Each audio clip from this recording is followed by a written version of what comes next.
Kulingana na tension kuelekea mchezo huo, maandalizi yanavyoendelea mpaka hivi sasa, tutarajie kuona waamuzi kutoka nje ya taifa la Tanzania ama tutaendelea kutumia wa hapa hapa kwetu Tanzania? Waamuzi wote wanaochezesha michezo ya ligi wanapangwa na kamati ya waamuzi ya TFF, ikiwemo hiyo dabi. Kwa hiyo sisi bodi ya ligi kuu Tanzania tunasubiri kamati ya waamuzi ya TFF ituambie waamuzi gani watatumika kwenye mchezo.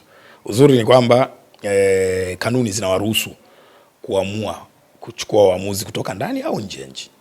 Wao wenyewe kanuni ipo wazi na inawaruhusu wao kuteua waamuzi kutoka aidha ndani ya nchi au nje ya nchi. Kwa hiyo tutakapoambiwa bana, tumewateua waamuzi hawa kutoka mkoa fulani wa hapa Tanzania, sisi tutawapokea, tutawafanyia maandalizi ya kufanya kazi yao.